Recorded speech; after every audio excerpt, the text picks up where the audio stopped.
Bismillahirrahmanirrahim. Assalamualaikum warahmatullahi wabarakatuh. Alhamdulillah, syukurillah, la haula wala quwata illa billah. Asyhadu an la ilaha illallah wahdahu la syarikalah wa asyhadu anna Muhammadan abduhu wa rasuluhu la nabiyya ba'dah. Allahumma shalli wa sallim wa barik ala sayyidina Muhammadin wa ala alihi wa ashabihi ajma'in, amma ba'd. Syukur senantiasa kita panjatkan kehadirat Allah Subhanahu wa taala atas segala nikmat dan karunia-Nya kepada kita semua. Nikmat iman, nikmat Islam, nikmat sehat walafiat, hingga kita bisa berkumpul kembali pada hari Ahad pagi dalam rangka kajian kitab Nashahul Ibad. Insyaallah kita sudah memasuki bab baru, bab rubai, bab yang 44. Ini banyak yang saya lewat di bab ke-33, tapi saya kira cukup lah. Terakhir makalah ke-54 itu terakhir di bab rubai. Sekarang masuk bab baru, bab sulasi. Sekarang bab baru, bab rubai. Bismillahirrahmanirrahim. Fihi sab'atun wa salasuna maw'idatan. Bab yang 44 ini memiliki sab'atun 7 wa salasuna dan 30 maw'idatan pelajaran. Ada 37 pepatah ya, mau'idhah itu pepatah atau pelajaran. Samaniyatu akhbarun, 8 diantaranya adalah khobar. Khobar itu hadis. Wal baqi athar, dan sisanya adalah asar. Asar itu perilaku sahabat atau ucapan sahabat yang mungkin dikodifikasi di dalam hadis ataupun tidak. Ini banyak asar atau cerita-cerita sahabat yang juga sebetulnya menjadi sumber rujukan hukum Islam. Karena sahabat itu dengan Nabi levelnya satu level. Makanya kata Nabi, alaikum bisunnati wa sunnati khulafair rasyidin al-mahdiyyin. Sunnah itu tidak hanya sunnah yang berasal dari Nabi, tetapi juga dari para khulafa rasyidin al-mahdiyyin yang harus kita pegang kuat. Sehingga kemungkinan besar asar itu adalah perkataan para sahabat, tidak hanya tabi'in, tidak hanya khulafa rasyidin yang 4, tetapi juga sahabat-sahabat yang lain. Al-maqalatul ula, makalah yang pertama, ruwiya, diriwayatkan an Rasulillah sallallahu alaihi wasallam, diriwayatkan dari Rasulullah sallallahu alaihi wasallam, annahu qala li Abi Dzar al-Ghifari radhiyallahu anhu. Hadis ini riwayat dari langsung berasal dari Rasulullah, bahwa Rasulullah pernah berkata kepada Abu Dzar al-Ghifari radhiyallahu anhu, mudah-mudahan Allah meridhoinya. Wasmuhu Jundab bin Janadah. Aslinya Abu Dzar itu namanya Jundab bin Janadah atau Junadah. Jadi Abu Dzar al-Ghifari itu laqab, panggilan. Jadi banyak orang Arab begitu. Abu Dzar, Abu Ka'ab, Abu Lahab, itu bukan nama asli kan. Abu Jahal, itu adalah nama-nama laqab, dan itu sudah biasa di Arab. Adapun Abu Dzar al-Ghifari itu nama aslinya Jundab bin Junadah. Apa kata Rasul? Ya Aba Dzarrin, wahai Abu Dzar, jaddidis safinata fa innal bahra amik. Jadid, perbaharui, atau jadid bisa menguatkan atau mengembangkan, memperbaharui, menguatkan atau mengembangkan juga bisa. Jaddidis safinah fa innal bahra amik. Perbaiki perahumu, perkuat perahumu, fa innal bahra amik, karena sesungguhnya lautan itu sangat dalam. Nah, ini bahasa kiasan. Nabi menggunakan istilah perahu dan istilah laut yang dalam. Sehingga memang betul kalau orang melakukan perjalanan dengan perahu layar, safinah itu perahu layar, ketika di tengah lautan tuh luar biasa. Mungkin bisa kena badai, mungkin bisa kena ombak, mungkin juga perahunya bocor dan macam-macam. Sehingga sebelum kita melakukan perjalanan, jaddidis safinah, perbaiki dulu kendaraan kita. Mungkin zaman sekarang mobil kali ya. Ya kalau kita akan berangkat mudik misalnya, pasti kita sudah cek dulu tuh kebaikan.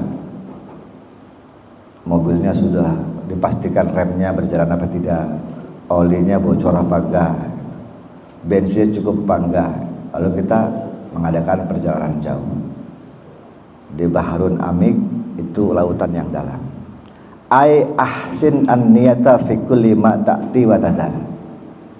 Yang dimaksud di sini adalah ahsin an-niyah, perbaiki atau perbagus niat, fi kulli ma, terhadap apapun, ta'ti wa tadal, yang kamu datangi atau kamu tinggalkan. Jadi niat itu penting ya, bukan sekedar sekedar celotehan atau sekedar kertegan hati, apa ya istilahnya bahasa ini. Bukan sekedar sesuatu yang diyakini oleh hati, tapi juga menjadi hal yang penting. Dalam Islam niat itu makrunan bil fi'li, dibarengi dengan amal perbuatan. Maka bedanya dengan azam di situ. Kalau azam itu mungkin bisa hanya angan-angan atau sesuatu yang terbersit ya di dalam hati, itu azam.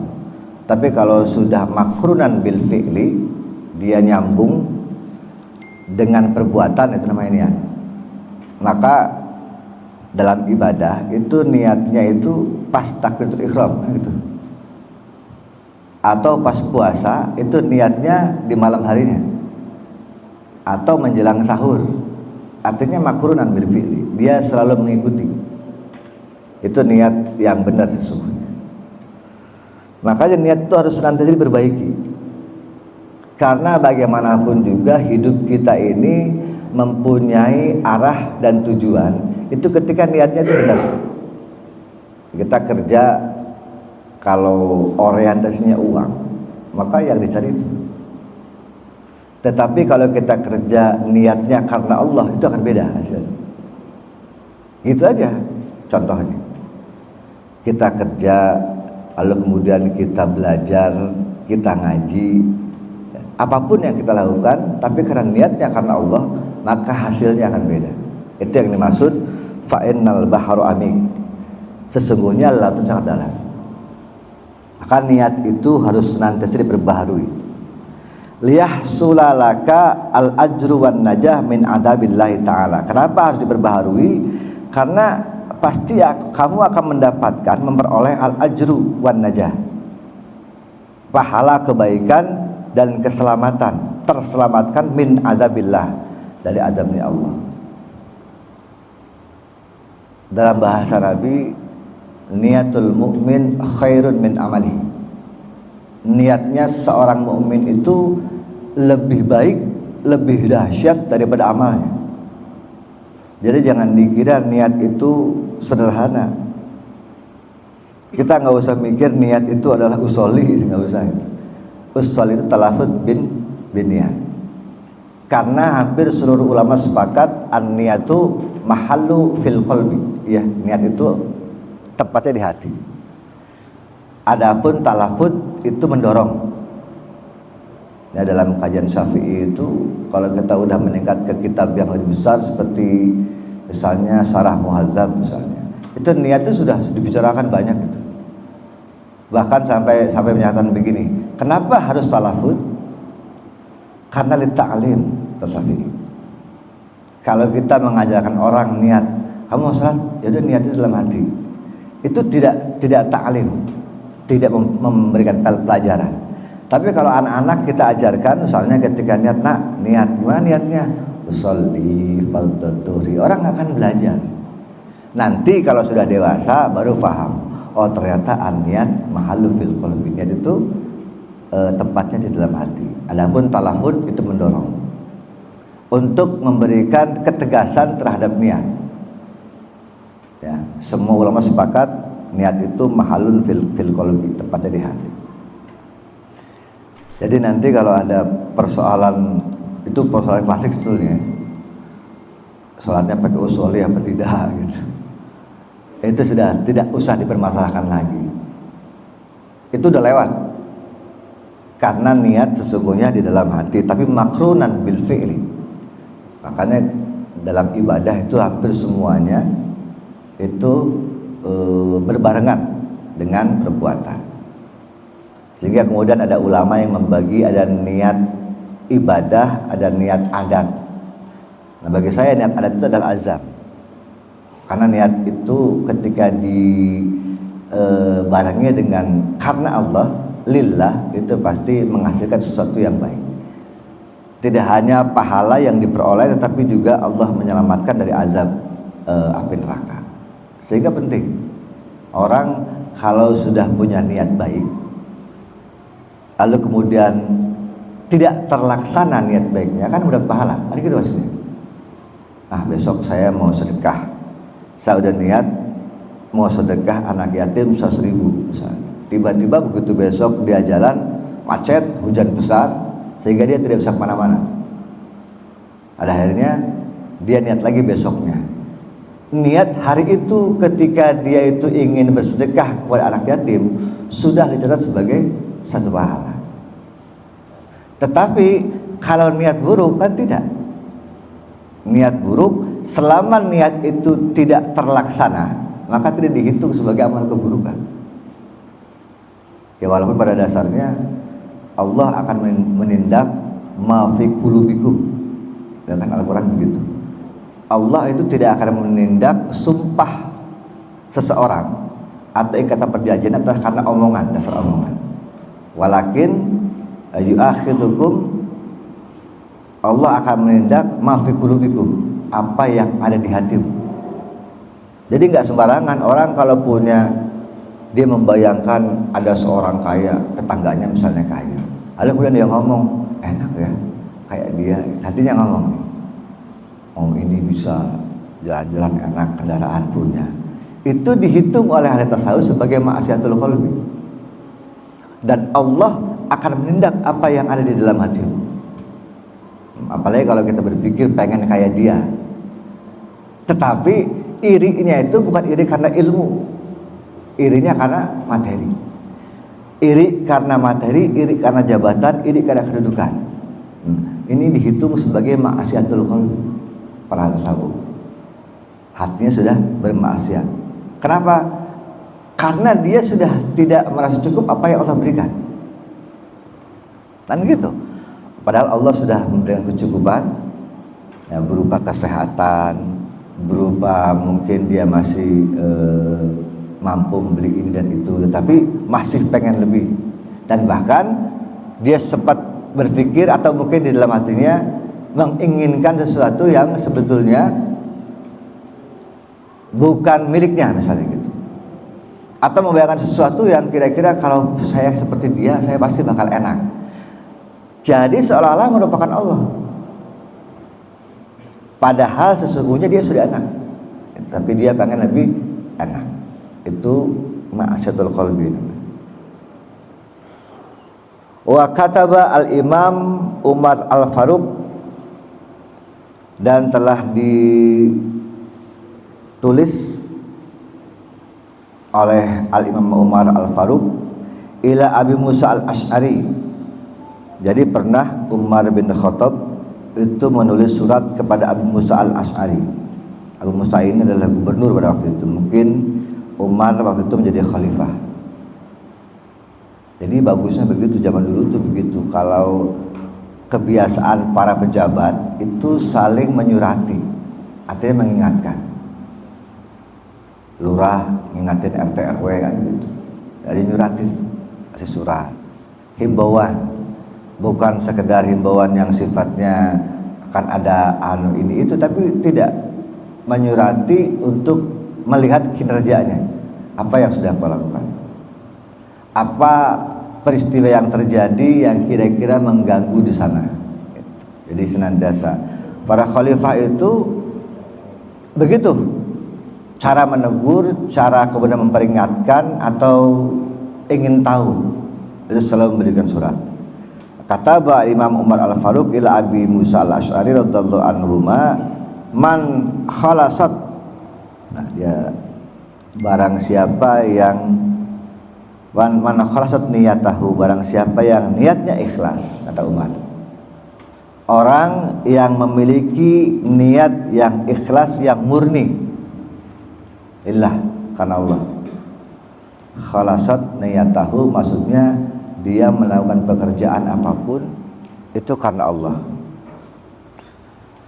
Kaffahullahu ma bainahu wa bainan nas, maka Allah akan cukupkan apa yang ada di antara dirinya dan di antara orang lain. Bukan jaminannya begitu dah, kata Umar. Harus yakin Umar adalah seorang sahabat besar. Umar adalah orang yang paling pintar ya, berani untuk membuat suatu keputusan yang bersifat ilmiah. Itu Umar. Maka kata Umar, orang yang niatnya tulus karena Allah, maka Allah akan cukupkan baginya seluruh kehidupannya. Kira-kira begitulah. Ma bainahu wa bainan nas. Ini sederhana, cuma niat doang. Dicoba aja ya, coba kita berpikir, berangan-angan. Pokoknya setiap apapun yang dilakukan, niatkan karena Allah, maka pasti Allah akan cukupkan apa yang ada di antara dirinya dan orang lain. Sehingga gini, pengaruh orang yang punya niat baik itu di masyarakat juga baik. Itu pasti. Karena sesuatu itu diukur oleh niatnya. Makanya dalam hadis arba'in itu bahkan yang paling populer itu yang disebut pertama adalah niat. Bahkan populer sekali itu hafal kita, innamal a'malu binniyat wa innamal likulli imri'in ma nawa. Bahwa seluruh amal itu tergantung niatnya. Bin niat itu karena niatnya. Wa inna likulli imri'in manawa. Maka segala suatu perbuatan manawa pasti tergantung niatnya. Sehingga gak mungkin tiba-tiba ada orang berbuat jahat kalau sebelumnya tidak punya niat jahat. Mungkin sudah dari kemarin-kemarin. Ya, kita punya banyak peristiwa yang luar biasa belakangan ini ya, di media sosial, di televisi, berbagai macam hal yang ya pembunuhan, perampokan dan segala macam. Itu pasti sudah ada niatnya. Karena nggak mungkin spontan. Dan niat, ngincar dulu nih. Ya, kalau orang mau nyolong ayam misalnya, ngincar dulu nih ayamnya tidurnya berapa gitu, tempatnya di mana. Sehingga dia kemudian bisa melakukan aksinya di malam hari. Jadi pasti ada niat. Kata Umar, orang yang niatnya ikhlas karena Allah, maka Allah akan cukupkan baginya dan bagi manusia yang lain. Wa kataba Salim bin Abdullah bin Umar bin Al-Khattab. Begitu pula telah menulis juga Salim bin Abdullah bin Umar Al-Khattab. Ini Salim ini cucunya Umar berarti. Tadi Umar itu cucunya. Apa yang dia menulis kepada siapa? Ila Umar bin Abdul Aziz radhiyallahu anhu. Jadi cucunya Umar bin Khattab itu pernah menulis kepada Khalifah Umar bin Abdul Aziz. Nah, kalau yang tadi Khalifah nulis kepada gubernur, nah sekarang ulama nulis kepada Umar. Nah, contohnya dua. Yang tadi Khalifah kepada bawahannya gubernur, yang sekarang berarti ulama kepada Umar. Jadi Umar bin Aziz itu posisinya sebagai khalifah. Jadi ada dua Umar yang dalam masa pemerintahan politik itu sangat baik, yaitu masa pemerintahan Umar bin Al-Khattab dan Umar bin Abdul Aziz. Dua-duanya orang istimewa. Jadi ada sebuah cerita, Umar bin Abdul Aziz itu kalau dia sudah menerima tamu negara, tapi kemudian dia menerima tamu kunjungan pribadi, itu seluruh fasilitas negara itu dimatikan. lampu dimatiin, kulkas dimatiin, gitu. Dia tidak mau mengambil makanan yang berasal dari negara. Dia tidak mau kemudian menyuruh pembantunya yang memang itu urusan negara. Jadi Umar bin Abdul Aziz itu sikapnya begitu. Dan saya kira sekarang udah mungkin tidak ada ya, langka sekali, jarang sekali. Umar itu selalu membedakan antara mana tamu negara, mana tamu pribadi. Sehingga kalau dia melihat itu tamu pribadi, dia tidak akan pernah menggunakan fasilitas negara. Itu pribadi saya. Kalau negara maka dia negara digunakan. Sehingga seringkali ketika ada tamu yang mau pribadi dimatiin semua Umar bin Abdul Aziz. Sekalipun kemudian tamunya bertanya, istilahnya kenapa sih mesti dimatiin gitu? Kenapa mesti gitu? Ya dia bilang, saya takut kepada Allah. Saya khawatir dan takut ketika saya menggunakan fasilitas negara untuk pribadi, maka itu akan dipertanyakan nanti di akhirat. Itu saking takut, khawatir. Daripada nanti saya kesalahan, lebih baik saya tidak menggunakan fasilitas negara, tetapi saya menggunakan fasilitas pribadi. Karena Anda adalah tamu saya secara pribadi, bukan tamu negara. Itu akhirnya mereka mengerti. Salim menulis kepada Umar bin Abdul Aziz, "I'lam ya Umar, ketahui wahai Umar, anna aunallaha lil abdi biqadri niyyati." Sama kan? Sesungguhnya kata Salim, pertolongan Allah kepada hambanya itu biqadri niyatihi, sesuai ukuran niatnya. Jadi Allah itu kalau memberikan pertolongan itu artinya rahmat, barokah, hidayah ataupun apapun bentuknya, itu biqadri niyatihi, tergantung dari besar kecilnya niat seseorang. Kalau dia niatnya sederhana, kecil saja, ya mungkin ya Allah akan memberikan pertolongan yang kecil. Tapi ketika orang punya niat besar, maka Allah akan memberi pertolongan dengan lebih besar. Biqadri niyati. Jadi udah gampang. Berislam itu enak, gampang, mudah. Hanya dengan niat baik saja sudah punya nilai. Makanya dulu ada cerita ketika Imam Ahmad bin Hambal itu mau wafat, itu ada anaknya itu dikasih pesannya sederhana, ya bunayya aksirun niyat, wahai anakku, perbanyaklah niat. Artinya niat baik, dan niat yang kemudian diiringi dengan pekerjaan. Jadi bukan niat doang kemudian menghayal, saya pengen punya rumah banyak, saya pengen punya istri banyak misalnya gitu kan. Enggak begitu niatnya adalah ketika sudah ditekadkan dalam hati maka makrunan bil fi'li. Awalnya Abdullah bin Ahmad bin Hanbal itu agak janggal tuh, kenapa bapak saya kok di akhir hayatnya nasihatnya sederhana, cuma itu tok gitu. Cuma itu aja, aksirun ini ada apa? Padahal kan ilmunya kan luas. Kenapa dia tidak mengajarkan saya hadisnya ini, dalilnya ini? Nanti kamu kalau ditanya orang ini dalilnya hadisnya ini, kenapa Ahmad bin Hanbal tidak begitu kepada anaknya? Sederhana. Ya bunayya aksirnya, perbanyak niat.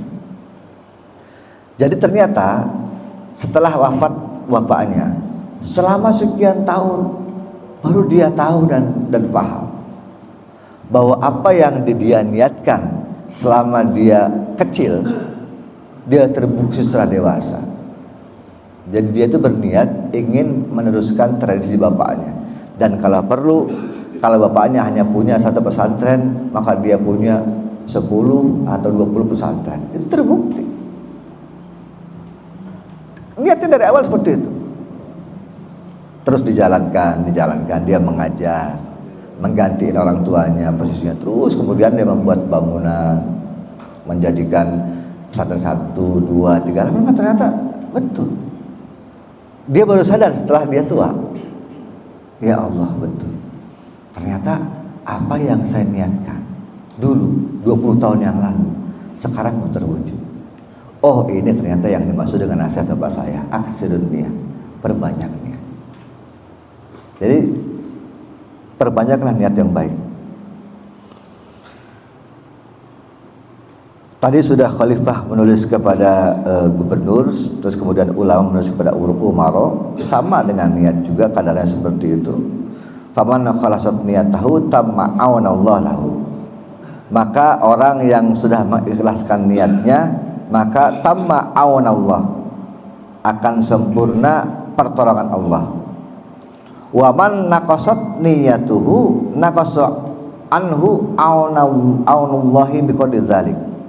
Kalau orang itu mengurangi niatnya, memperkecil, mengurangi, tadi memperbesar, memperbanyak. Tapi kalau mengurangi niatnya, maka naqasa anhu aunullahi biqadri dzalik. Maka Allah pun akan mengurangi pertolongannya dengan ukuran berkurangnya niat. Maka ketika aksirun niat, banyak berniat baik. Ketika berkurang niat baiknya, maka Allah pun akan mengurangi aunun. Allah juga akan mengurangi pertolongannya. Sehingga jangan heran kalau ada orang yang dari kecil punya tekad yang besar, punya niat yang besar, yang hebat, maka Allah akan membantunya sampai sukses. Itu jaminan. Jadi tidak ada orang yang dari kecil tidak punya cita-cita besar tetapi kemudian jadi orang besar, tidak. Tetapi ketika sejak dari remaja, dari kecil sudah punya niat dan cita-cita menjadi orang besar, maka Allah akan penuhi cita-cita itu. Dengan catatan tadi makrunan bil fi'l. Niat tapi juga dilakukan pelan-pelan. Ya, boleh sekarang niat, nanti saya kalau sudah pensiun akan pulang kampung, saya akan bangun sekolah di sana. Itu bisa, itu niat kan? Tapi laksanakan. Datang ke kampung, cari tanahnya dulu, bisa enggak, berapa harganya, kan begitu. Nanti ketika sudah kira-kira harganya mencapai sekian, ketika saya pensiun, uang pensiun cukup enggak? Atau menghubungi teman-teman yang lain, kira-kira gimana, bisa enggak kita kerjasama untuk membangun pesantren atau membangun sekolah, kan seperti itu. Ketika niat itu kuat, tidak berkurang, kan kira-kira begitu, dia tetap niatnya seperti itu pasti Allah akan turunkan pertolongan. Tapi kalau berkurang, aduh kayaknya mahal, nggak mungkin saya bisa beli, saya turunin lagi deh, cari lagi yang lain. Maka Allah akan memenuhi niat yang biqadri niatihi tadi, biqadri dzalik. Allah akan kurangi niat yang sudah dikurangi. Itu kata sahabat, ketika niatnya ikhlas karena Allah. Lalu kemudian wa khudhiz zad kamilan fa inna safar ba'idun.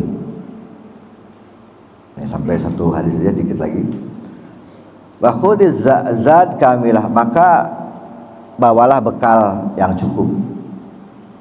Fa inna safaru ba'id, karena perjalanan ini jauh.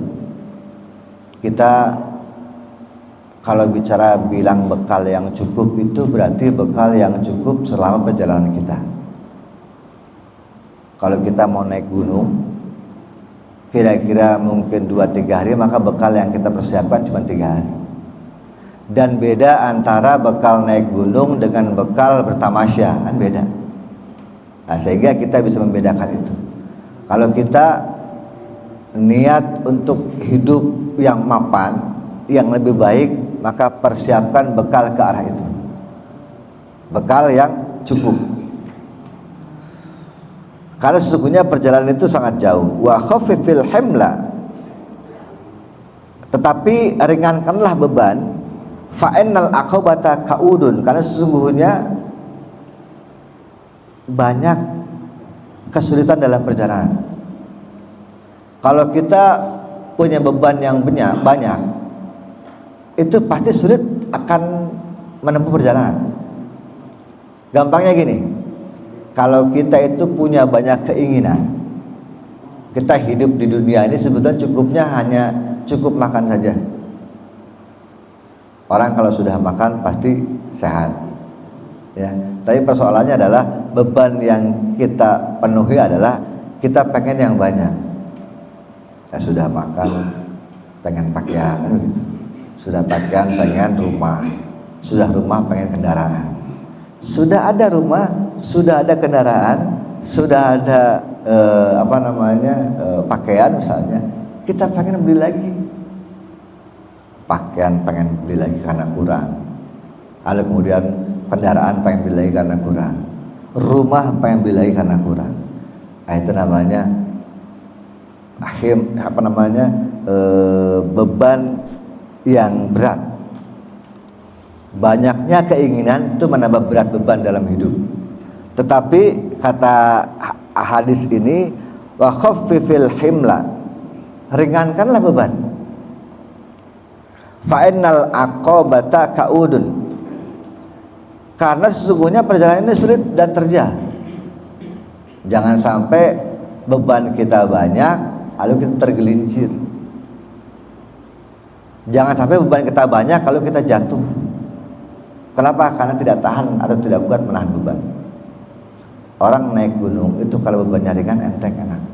Dia jalan terjal pun kira-kira bisa dilompatin, dia lompat. Gambarannya gampang. Ada jalan curam naik juga biasa. Kenapa? Bebannya ringan. Harus misalnya berjibaku dengan terjal, dia pegang kanan kiri lalu kemudian naik dengan semampunya. Ketika tidak punya beban yang berat, maka dia lebih ringan. Akan seperti itu. Sehingga sesungguhnya yang membuat beban berat itu adalah kita sendiri.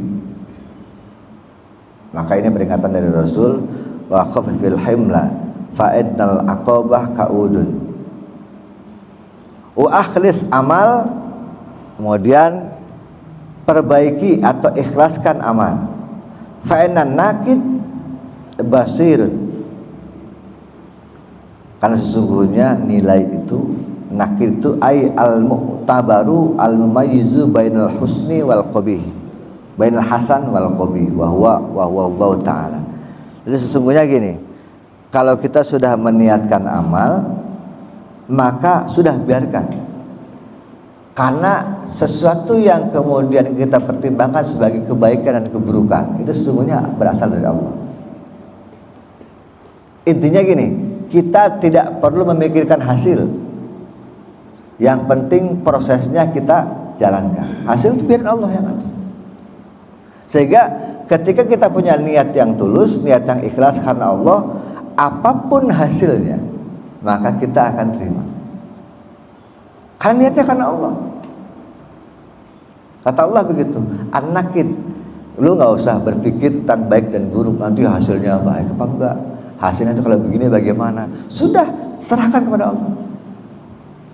Yang mengatur hidup ini Allah. Kita hanya punya kewajiban untuk niat dan melaksanakan amal. Niat, amal dilaksanakan. Masalah nanti urusan hasilnya gimana, biarlah Allah yang memutuskan. Nah, itu adalah kepribadian seorang muslim. Fa'idan nakid basirun, karena sesungguhnya nilai itu nanti akan terlihat. Sudah, setiap proses yang kita lakukan dengan baik itu pasti akan memperoleh hasil yang baik. Kalaupun seandainya kita sudah berproses baik tetapi hasilnya kurang baik, maka semua itu adalah takdir yang Allah berikan kepada kita. Sehingga kita nyantai saja.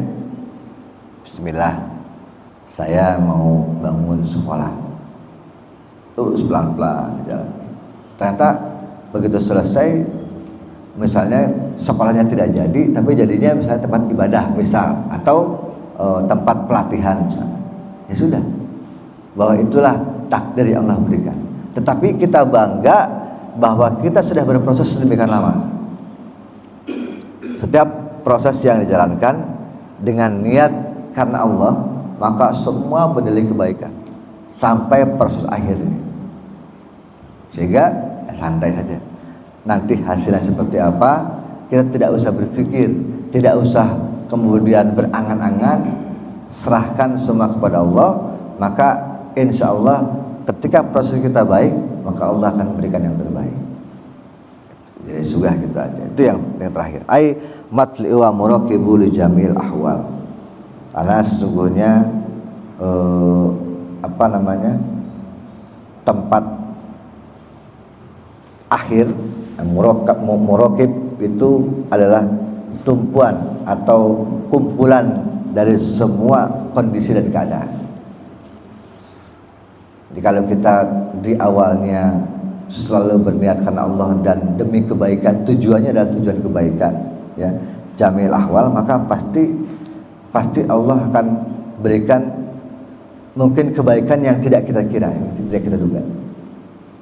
Silakan berproses, nanti hasilnya biar Allah yang menentukan. Saya kira demikian. Ini satu hadis, ya.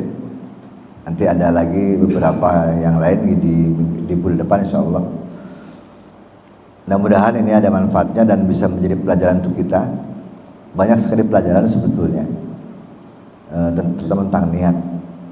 Niat itu menjadi tumpuan, menjadi bagian yang mungkin kita anggap remeh, sepele, tapi sesungguhnya dia memiliki nilai yang sangat besar. Mudah-mudahan kita pahami mulai dari sekarang. Aksir niat, perbanyak niat. Silakan niat-niat yang baik apapun, perbanyak, tapi jangan lupa diiringi dengan usaha. Insyaallah ketika niat kita itu banyak, Allah akan memperbanyak pertolongan. Ya, karena kita sedikit, ya biqadri dalik. Allah akan juga membalas niat kita yang sedikit itu. Saya kira itu yang bisa saya sampaikan. Ada yang ditanyakan atau didiskusikan? Ya, Assalamualaikum. Assalamualaikum.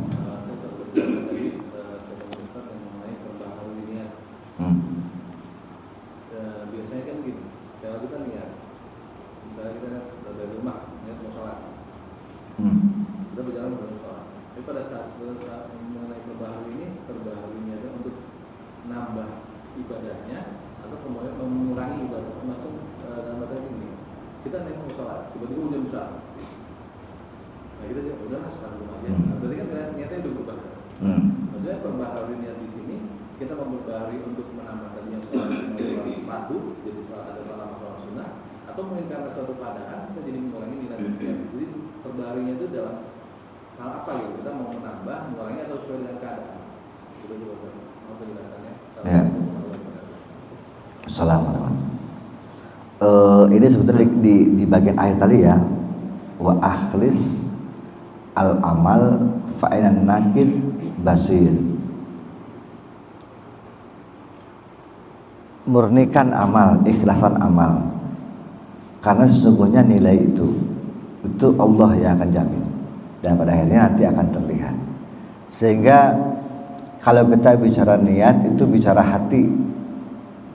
Adapun nanti kondisi hasilnya, apakah nanti ketika kita tidak ke masjid itu tiba-tiba hujan, berarti kan di luar dugaan kita.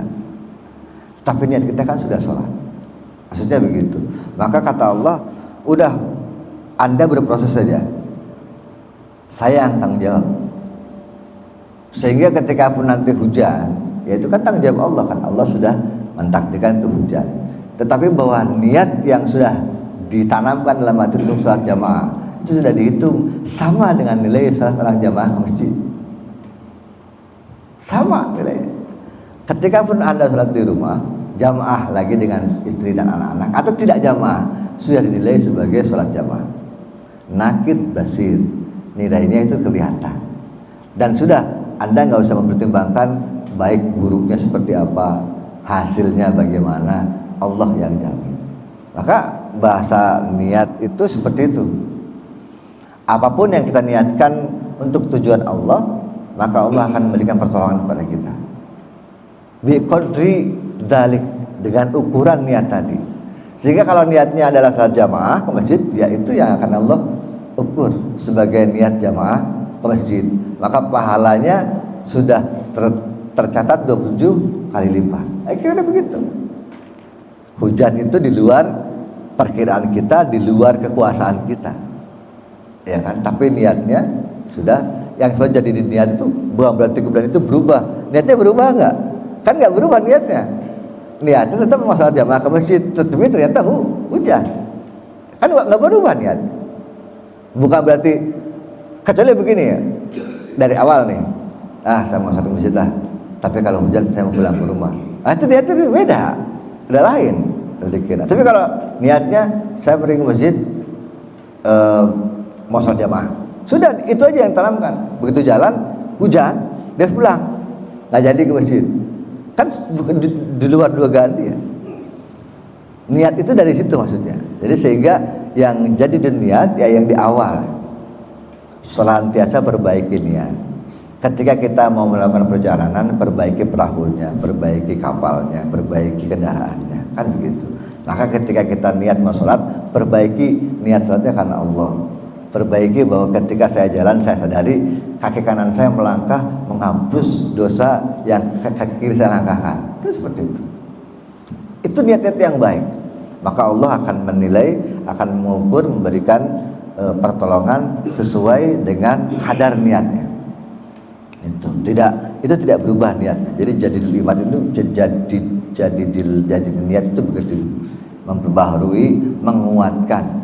Nah tadi kata tajaddid itu tidak hanya memperbaharui ya, tapi juga menguatkan atau menyelaraskan, memperbaiki, menguatkan, menjelaskan banyak artinya. Tapi yang paling sering diungkap adalah perbaharui niat atau perkuat niat. Perbaharui itu artinya memperkuat. Karena ketika tadi dikatakan diasosiasikan dengan perahu layar, maka itu dikuatkan atau diperbaiki. Jadi sebelum jalan kendaraan yang kita punya itu perbaiki, diperkuat sehingga ketika nanti terjadi sesuatu di jalan itu kita sudah antisipasi. Maka dalam kehidupan pun demikian. Ketika pasti banyak lika-liku hidup, jalan terjal kan begitu, ombak badai yang kita hadapi. Kalau niat kita bukan karena Allah, itu sayang-sayang. Itu hidup kita kalau tidak diniatkan karena Allah, apapun amalnya itu sangat disayangkan. Sehingga kalau bisa lepaskan seluruh urusan yang tidak ada nama Allahnya. Kerja niat bismillah karena Allah. Bukan karena pimpinan, bukan karena bos kita, kan begitu. Udah kerja karena Allah. Karena Rasul itu Allah itu sangat suka ketika orang menekuni kerjaan tapi itqon, dia profesional, rajin kerjanya. Kan begitu, agama mengajarkan begitu. Allah suka kepada orang yang mengerjakan sesuatu tapi itqon, profesional, rajin, dan menyukai pekerjaan itu. Sehingga orang yang sudah niat karena Allah bekerja, dia tidak akan ngurusin gaji saya naik berapa besok, saya mau jadi pejabat apa tidak, saya nanti akan dapat ini apa tidak. Kan bukan itu ya dulu.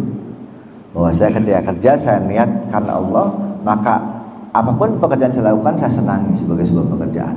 Urusan nanti saya diangkat jadi pejabat, gajinya naik, itu bukan urusan saya. Allah yang ngatur. Nah itu maksudnya. Sama.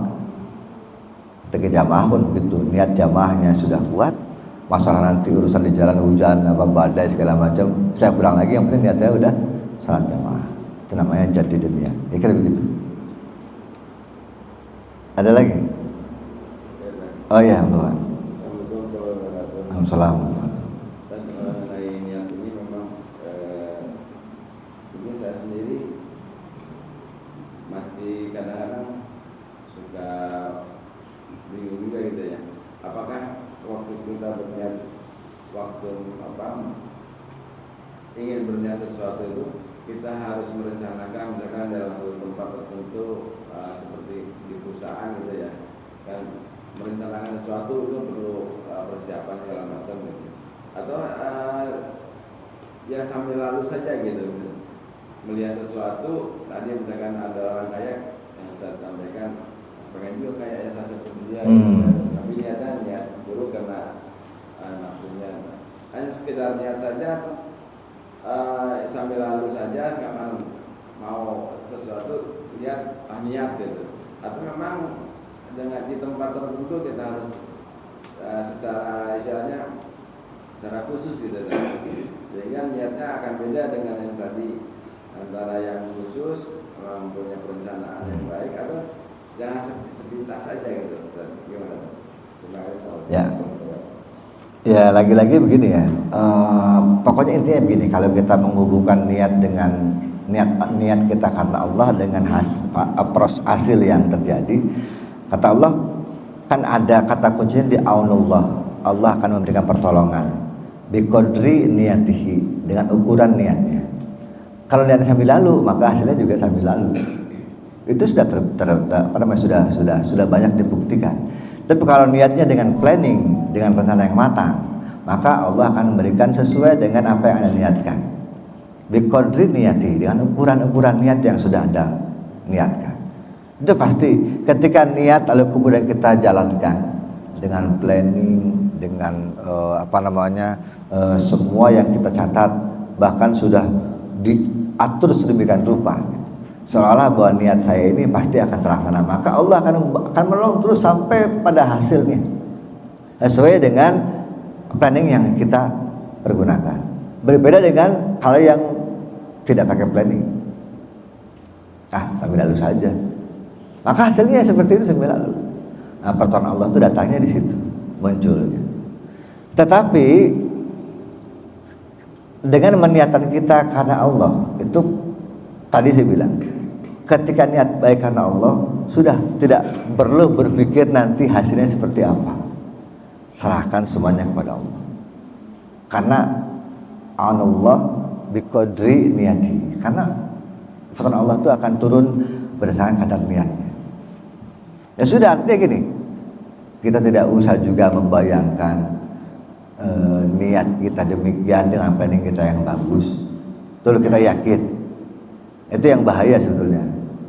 Kita sudah punya niat, lalu kita laksanakan, terus kita planning, kita rencanakan dengan sedemikian detail dan sempurna. Lalu kita yakin pasti ini berhasil.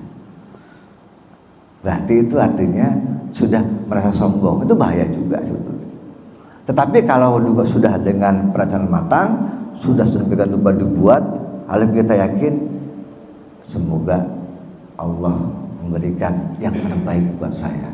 Itu kan lebih baik seperti itu. Sehingga nanti hasilnya seperti apa, dia akan terima. Dan bahkan merasa puas, merasa cukup. Kenapa? Alhamdulillah ya Allah, ini hasil yang saya kerjakan selama ini. Saya lebih baik niatnya karena Engkau. Hasilnya seperti apapun, karena saya tahu Engkau maha kuasa. Terserah Engkau mau apa ya. Allah yang punya dunia ini, sehingga kita tidak pusing-pusing ngurusin dunia. Buat apa kita berpikir itu tentang duniawi? Karena dunia sudah ada yang ngatur. Hidup kita itu juga sama, sudah diatur oleh Allah. Mati pun sudah diatur oleh Allah. Kenapa kita masih pusing-pusing? Karena Allah tidak mungkin ketika Allah menciptakan makhluk, maka Allah lepas tanggung jawab dari makhluk itu. Sehingga jangan usah khawatir soal rezeki, karena rezeki itu pasti Allah akan beri. Nah, seluruh binatang makhluk yang melata di dunia ini itu tidak akan luput dari rezeki Allah. Maka sering-sering berniat baik, karena niat baik itu memiliki nilai.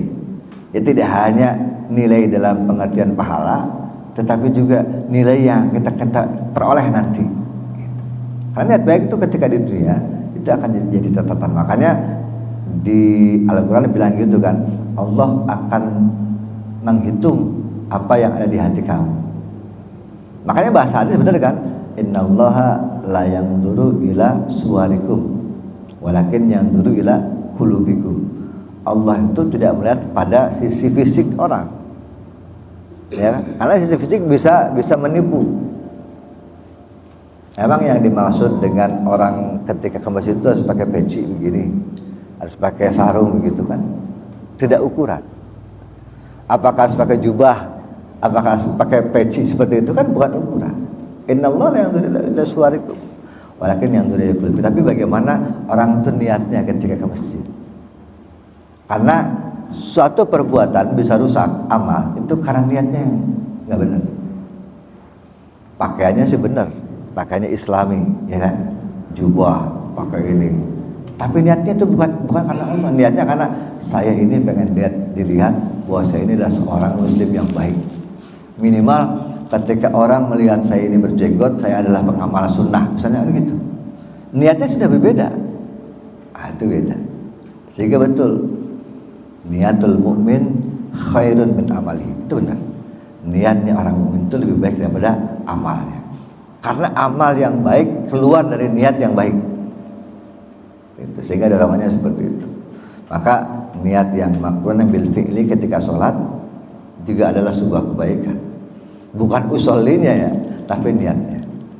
Ya, usolli hanya pendorong dan penggerak. Yang kata Madzhab Syafi'i itu adalah lit ta'lim.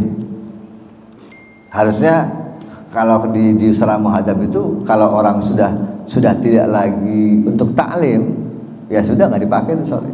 Langsung aja Allah niat dalam hati, ya Allah saya salat zuhur 4 rakaat karena Allah Ta'ala akbar. Itu usul itu pendorong untuk ditaklim boleh. Kira begitulah gampangnya. Pokoknya intinya niat itu menjadi titik poin, ya, entry point bahasanya. Entry point kita melakukan apapun perbuatan. Sehingga harus kita ingat, niatkan dulu yang benar, yang baik sebelum melakukan suatu pekerjaan. Jangan kemudian spontan aja. Niatkan. Kalau spontan ya nanti hasilnya spontan. Tapi kalau diniatkan dengan pelan-pelan kita kerjakan dengan planning yang bagus, pasti Allah akan tolong. Biqadri niyatihi, dengan kadar ukuran niatnya. Semakin besar niatnya, maka Allah akan besar pertolongan. Semakin nakis tadi kan, semakin berkurang, maka Allah juga akan mengurangi awanannya. Itu prinsipnya gitu aja gitu. Gitu. Ada lagi? Waalaikumsalam ya Pak Hari Pak. Pada saat kita berniat melaksanakan niat, pada akhirnya kita menyesali niat itu bahwa kenapa misalnya saya ingin menikah dengan wanita itu. Pada akhirnya kalau saya menikah dengan wanita itu ya, itu suatu niat yang kira-kira Allah kan mari kita kenapa saya menikahi orang wanita itu. Pada wanita itu tidak sebaiknya kita tangga gitu. Niat itu dan kita itu berarti takdir Pak. Takdir. Jadi benar Bapak sudah niat pada awalnya akan menikahi perempuan itu. Ya kan udah niat kan? Maka Allah cukupi kan? Tetapi ternyata ketika Bapak sudah menjalani pernikahan sekian tahun, oh ternyata dia begini ya, kenapa saya nikahi? Nah, itu namanya takdir Pak. Tapi kalau Bapak sabar, kan begitu. Kalau Bapak sabar menghadapi itu, maka Allah akan kasih hadiah lebih besar. Tetapi kalau Bapak tidak sabar dan kemudian menyesali, itu artinya dengan cara begitu, maka ya Allah takdirkan nanti misalnya, ya itu gantung Allah nanti. Apakah nanti misalnya ketika ditakdirkan Bapak misalnya cerai dengan perempuan itu, lalu si perempuan mendapat laki-laki yang baik, Bapak mendapatkan perempuan yang baik, itu Allah a'lam. Tapi artinya gini, Allah sudah memberikan sebuah keinginan yang pada waktu itu Bapak niatkan, itu aja. Adapun nanti di tengah-tengah itu berubah segala macam, itu kan sebetulnya kan itu urusan nafsu duniawi macam-macam. Karena gini, orang itu selalu pengen ideal biasanya. Melihat orang lain kayaknya rumah tangganya begini ya, ideal gitu. Tapi kok istri saya begini. Pagi-pagi pulang dari masjid biasanya bikin kopi, nggak dibikin kopi. Tetangga kita bininya dibikin kopi. Kita dah marah-marah lagi. Gimana sih? Yang sebelahnya saya pulang dari masjid kopi udah ada. Kok saya pulang ini kan belum ada apa-apa. Lalu kemudian kita menyesali, tidak menyabari. Padahal sesungguhnya sabar dalam menghadapi seperti itu luar biasa. Nilainya lebih besar. Jadi dengan cara bersabar dan bersyukur itu menjadikan kita lebih bernilai. Tetapi kalau memang Al-Quran juga sebetulnya sederhana saja.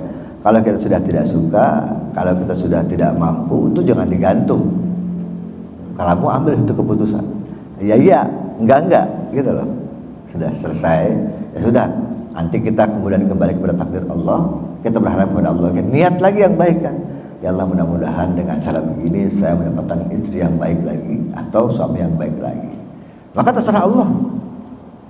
Jangan sampai nanti ketika sudah begitu dikasih lagi, nanti tengah perjalanan nyesel lagi. Ya, dengan anak yang pertama daripada yang kedua. Itu tidak akan selesai. Akan seperti itu kan. Makanya kita diperintahkan aksirun niat, lalu kemudian ketika ada gelombang, ada macam-macam itu kita sudah punya kendaraan yang baik. Ya kan? Kendaraan itu adalah diri kita, hati kita, kesabaran kita, perilaku kita yang harus diperbaiki terus. Jadi dunia, jadi di safinah gitu. Jadi itu ada leke-leke hidup yang ya pasti semua orang mengalami lah. Ya, tapi bagaimana kita kemudian bisa menyabari, mengikhlaskan, lalu kemudian kita menerima, itu yang penting. Kalau sudah menerima, sabar, ikhlas, insya Allah hidup itu baik. Dan ya hidup itu kan sebetulnya kan begitu. Dan pada akhirnya kita semua akan kembali kepada Allah. Kita tidak bisa mengelola hidup karena Allah lah yang mengelola hidup, dan kita pun tidak tahu ketika kita mati nanti kita gimana karena Allah lah yang mengelola kematian. Kan kita sudah berikrar, inna sholati wa nusuki wa mahyaya wa mamati lillahi rabbil alamin. Sudah itu tanamkan dalam hati kita.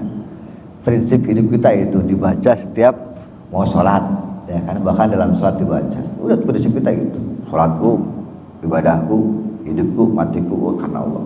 Sehingga nggak ada urusan. Nah, di dunia ini, Allah, apa yang di dunia Allah udah ngatur. Tapi niat kita baik. Kira-kira begitulah. Udah, saya kira cukup ya. Mudah-mudahan ada manfaatnya. Terima kasih atas segala perhatian. Subhanakallahumma bihamdika asyhadu an la ilaha illa anta astaghfiruka wa atubu ilaik. Wassalamualaikum warahmatullahi wabarakatuh.